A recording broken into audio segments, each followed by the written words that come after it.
Yes बच्चों, आज हम बात करेंगे प्लेइंग विथ नंबर्स, जो कि चैप्टर नंबर 3 है, क्लास 6 की मैथ्स एनसीईआरटी बुक में ये है। ठीक है, तो क्लास 6 का chapter 3 that is playing with numbers आज हम डिस्कस करने वाले हैं। इसमें बच्चों हम एक्सरसाइज 3.1 की बात करेंगे, उसके एक्सप्लेनेशन की बात करेंगे और इसमें क्या क्या चीज़ें आपको दी गई हैं उसके बारे में हम डिस्कस करेंगे। तो चलिए स्टार्ट करते हैं। First of all introduction. इसमें आपको कुछ जो है 6 मार्बल्स दिए गए हैं, उनको अलग अलग रोज़ में लगाना है। सबसे पहले आप इसको स्ट्रेट लाइन में लगा सकते हैं कुछ इस तरह से, ठीक है। फिर 2 आप रोज़ बना सकते हैं, ठीक है। तो कुछ इस तरह से 2 कॉलम हैं, 3 रोज़ बन जाएंगी। इस तरह इसमें 2 रोज़ हैं, 3 कॉलम्स हैं। तो अलग अलग तरीके से आप इसको सेट कर सकते हैं। ये बेसिकली आपको समझाने की कोशिश की जा रही है कि नंबर ऑफ मार्बल्स जो 6 हैं उनको कितने तरीके से आप सेट कर सकते हैं। इससे हम चीज़ें समझेंगे आगे कि क्या जो है समझाना चाह रहा है हमें। चलिए आगे देखते हैं। यहाँ पर फैक्टर्स और मल्टीपल्स जो मेन इंपॉर्टेंट टॉपिक है इस चैप्टर का, दैट इज़ फैक्टर्स। क्या होते हैं फैक्टर्स? जैसे मान लीजिए एक नंबर हमारे पास दिया गया है 28, तो we have to calculate the factor of 28। तो what we have to do, the smallest prime number is 2। 2 से मल्टीप्लाई करिए, 2 1 जा 2 4 जा 8, 2 7 जा 14, 7 1 जा 7। तो 28 के फैक्टर्स क्या हो जाएंगे? 1 इंटू 2 इंटू 2 इंटू 7, ठीक है। तो ये क्या हो जाएंगे? 28 के फैक्टर्स हैं। फैक्टर्स मीन्स होता है उस नंबर को आप कितने टुकड़ों में तोड़ सकते हैं मल्टीप्लिकेशन में। और दूसरी बात, इस नंबर से ये नंबर जो है पूरा डिवाइड जो है हो जाता है। अगर किसी भी इसमें से एक नंबर को चूज करें इनमें से, और जो हमारा होल नंबर है, जो पूरा नंबर हमें दिया गया उससे अगर डिवाइड करें उसको, तो जो रिमाइंडर है वो 0 आना चाहिए। अब जैसे मान लो एक और फैक्टर की बात करते हैं। सपोज 32 है, वी हैव 32 और इसके फैक्टर्स हमें निकालने हैं। तो हम क्या करेंगे? सबसे पहले 2 1 जा 2, 6 जा 12, 2 8 जा 16, 2 4 जा 8, 2 2 जा 2, 2 1 जा 2। तो 32 के फैक्टर्स हो जाएंगे बच्चों 2 into 2 into 2 into 2 into 2, 5 times 2, ठीक है। तो किसी भी नंबर्स का फैक्टर निकालने के लिए आप उसको स्मॉलेस्ट प्राइम नंबर से उसको बाइफरगेट करिए, उसके बाद जो बचता है फिर उसको स्मॉलेस्ट प्राइम नंबर से ऐसे ऐसे डिवाइड करते हुए आपके पास उसके फैक्टर्स आ जाएंगे, उसके प्राइम फैक्टर्स आ जाएंगे, ठीक है। तो यहाँ पर आगे चलते हैं। अ factor of a number is an exact divisor of that number. किसी भी नंबर का फैक्टर क्या होता है? उस नंबर का एग्जैक्ट डिवाइजर होता है। क्या मतलब हुआ? मतलब ये हुआ कि जैसे इनमें से किसी भी एक नंबर को चूज कर लीजिए। अब सभी में 2 है, तो जो 2 है वो 32 को एग्जैक्ट डिवाइड करेगा, ठीक है। एग्जैक्ट डिवीजन मीन्स जो रिमाइंडर है प्यारे बच्चों वो क्या आ जाएगा? 0 आ जाएगा। तो a factor of a number is an exact divisor of that number. आगे चलते हैं। आगे क्या है? यहाँ पर कुछ we can say that number is a multiple of each of its factor. अब मल्टीपल्स क्या होते हैं? हमने फैक्टर्स की बात की। फैक्टर्स में आप प्राइम नंबर्स में उसको तोड़ दीजिए, वो उसका फैक्टर हो जाता है और हर एक फैक्टर से वो नंबर पूरा डिवाइड हो जाता है। अगर डिवाइजर उसको लें तो रिमाइंडर क्या आ जाता है? 0 आ जाता है, ठीक है। अब दूसरी बात क्या है बच्चों, क्या होते हैं मल्टीपल्स? जैसे मान लो हमारे पास 7 है और आपसे कहा जाए कि you have to find the multiples of the 7। 7 के मल्टीपल्स आपको निकालने, तो आप कैसे निकालिएगा? जैसे मान लो 7, 7 इंटू 1, 7 इंटू 2, 7 इंटू 3, 7 इंटू 4। ये क्या है? What are these? ये जो है 7 के मल्टीपल्स हैं। किसके मल्टीपल्स हैं बच्चों? 7 के मल्टीपल्स हैं। यानी 7 के टेबल में जो आ रहा है, 7 की पहाड़ी में जो चीज़ें आ रही हैं वो 7 के मल्टीपल्स हो जाते हैं, ठीक है। तो we can say that number is a multiple of each of its factor. जो इन नंबर है, जैसे यहाँ पर आप 20 को क्या लिख सकते हैं? 4 इंटू 5 लिख सकते हैं। तो 4 5 क्या हो जाएंगे? फैक्टर हो जाएंगे। लेकिन जो 20 हो जाएगा दैट विल द मल्टीपल, ठीक है। तो किसी भी नंबर का यदि हमें मल्टीपल निकालना है तो उसकी टेबल को आप निकाल लीजिए, वो उसके मल्टीपल्स हो जाते हैं। चलिए आगे चलते हैं। 1 is the factor of every number. Obviously this is the thing. जैसे मान लीजिए 28 है, तो 28 को हम 1 इंटू 2 इंटू 2 इंटू 7 लिख सकते हैं, ठीक है। तो 1 विल बी कॉमन। 1 जो है कॉमन रहेगा सभी में, सभी चीज़ों में 1 क्या रहेगा? सभी के फैक्टर्स में 1 विल बी दी कॉमन। ये जो है एक जो है कॉमन रहेगा सभी के फैक्टर्स, ठीक है। अगला चलते हैं। Every number is a factor of itself. Obviously अगर 7 की बात करें, फैक्टर क्या होता है? जो 7 को पूरी तरीके से डिवाइड कर दे। तो 7 को 7 भी डिवाइड कर सकता है। 7 1 जा 7, 0 आ जाएगा, रिमाइंडर 0। तो ये कंप्लीट परफेक्ट डिवाइजर हुआ।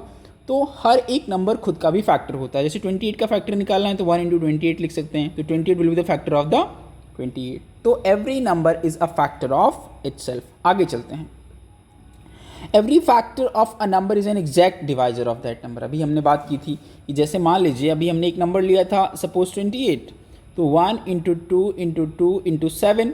अब इसमें से प्रत्येक पर्टिकुलर नंबर को, चाहे आप 1 ले लीजिए या फिर 2 ले लें या जो है 7 ले लें, ये इस नंबर को 28 को परफेक्टली डिवाइड करेगा, परफेक्टली जो है डिवाइड करेगा। And divisor will be the, जो डिवाइज़र इसमें से अगर हम चूज करते हैं तो रिमाइंडर क्या आ जाएगा, रिमाइंडर विल बी दी 0। ठीक है, क्या मतलब हुआ? मतलब ये हुआ कि फैक्टर्स में जो चीज़ें हैं वो उस कंप्लीट नंबर को पूरी तरीके से डिवाइड करेंगी। आगे चलते हैं। Every factor is less than और equals to the given number. अगर किसी नंबर का फैक्टर निकालना है, जैसे मान लीजिए 28 के फैक्टर की हम बात कर रहे हैं, 1 इंटू 2 इंटू 2 इंटू 7, तो ये जो नंबर्स यहाँ पर फैक्टर्स दिए गए हैं, this is always less than 28। ये हमेशा किससे कम होंगे? 28 से कम होंगे या फिर इक्वल होंगे। 28 से कम होंगे या फिर उसके बराबर होंगे। अगर हमें 28 का फैक्टर निकालना है तो किसी भी नंबर का फैक्टर यदि हमें निकालना है तो जो फैक्टर्स आएंगे वो उस पर्टिकुलर नंबर से या तो इक्वल होंगे या फिर उससे कम होंगे। चलिए आगे चलते हैं। A number of factors of a given number are finite.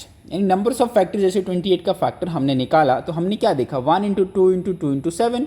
तो फैक्टर्स आर व्हाट, ये फाइनाइट है, यानी एक लिमिट है इनकी, फैक्टर्स की एक लिमिट होती है। But the multiples don't have the limit. Multiples जो है इनफाइनाइट होते हैं, यहाँ नीचे दिया गया है। जैसे मान लीजिए 7 का मल्टीपल निकालना है तो 7 इंटू 1, 7 इंटू 2, 7 इंटू 3 कर सकते हैं, 7 इंटू 4 कर सकते हैं, ऐसे ऐसे करके आप 7 इंटू इनफाइनाइट कर सकते हैं।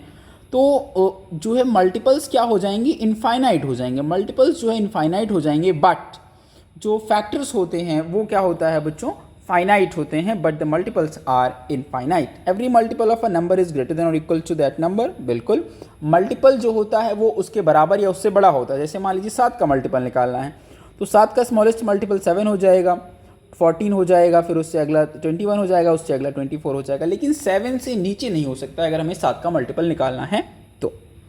The number of a multiple of a given number is infinite. अभी मैंने बात की कि जो मल्टीपल्स होते हैं दैट आर इनफाइनाइट, उनकी कोई लिमिट नहीं होती। Every number is a multiple of it self. Obviously 7 को हम क्या लिख सकते हैं, 7 इंटू 1 लिख सकते हैं, इसका मल्टीपल है ये। आगे चलते हैं। Right all the factors. यहाँ पर कुछ और चीज़ें हैं। A number of which sum of all factors is equal to the twice of called the perfect number। यानी अगर उसके फैक्टर्स को अगर निकालें, जैसे मान लीजिए 56 के फैक्टर्स निकालिए, ये आ जाएंगे 1 2 4 7 14 28। तो अगर इसको ट्वाइस के रूप में लिखा जा सकता है, 28 के ट्वाइस के रूप में, तो ये परफेक्ट नंबर जो है कहा जाएगा। And now come to the example number 1। Right all the factors of 68। 68 के सभी फैक्टर्स निकालने हैं तो 68 लिखिए यहाँ पर, इसको डिवाइड करिए। स्मॉलेस्ट प्राइम नंबर 2 है, 2 3 जा 6, 2 4 जा 8, 2 1 जा 2, 7 जा 14, 17 1 जा 17। तो हम क्या लिखते हैं यहाँ पर, तो 68 can be written as 1 into 2 into 2 into 17। These are all the factors of the 68। Now come to the example number 2। Similarly आपको फैक्टर्स निकालने हैं 36 के, इसी तरह आप इसको भी कर सकते हैं। फर्स्ट 5 मल्टीपल्स ऑफ 6, तो 6 into 1, 6 into 2, 6 into 3, 6 into 4, 6 into 5। These are all the 5 multiples of the 6। ठीक है, तो इस तरह आप मल्टीपल्स और फैक्टर दिए गए नंबर्स का काफ़ी आसानी से कैलकुलेट कर सकते हैं। Now come to the exercise 3.1।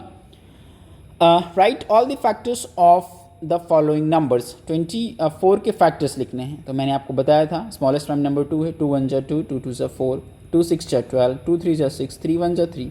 तो 24 के फैक्टर्स क्या हो जाएंगे, 24 is equals to 2 into 2 into 2 into 3। These will be the factors of the 24। Now come to the next one. इसी तरह आप और नंबर्स के फैक्टर्स जो है कर सकते हैं। सेकेंड क्वेश्चन पर आते हैं। First 5 multiples of this. तो 5 का फर्स्ट 5 मल्टीपल्स क्या हो जाएगा, 5 into 1, 5 into 2, 5 into 3, 5 into 4। These are the first 5 into 5। ये क्या हो जाएंगे, फर्स्ट 5 मल्टीपल्स ऑफ 4 हो जाएंगे। ठीक है, फर्स्ट 5 मल्टीपल्स ऑफ 5 नॉट 4, माफ़ कीजिएगा 4 नहीं है, ये 5 होगा। 5 के 5 मल्टीपल्स यहाँ पर आपको ये देखने को मिल सकते हैं। इसी तरह आप 8 के और 9 के भी लिख सकते हैं, उसका टेबल लिखिए। ठीक है, अब match the items column with two column 2, column 1 से कॉलम 2 को मैच करना है। मल्टीपल ऑफ 8, 8 का मल्टीपल क्या है 16, मल्टीपल ऑफ 7 35, मल्टीपल ऑफ 70 अभी नहीं है, factor of 30 15 is a factor of 30। अगला factor of 50 25 is a factor of 50, factor of 20 20 is the factor of 20, ठीक है 20 इज़ द फैक्टर ऑफ 20। यहाँ पर मल्टीपल ऑफ 70 कोई भी नहीं है तो आप इस कॉलम को ऐसे ही लीव कर देंगे। आगे चलते हैं, find all the multiples of 9 up to 100।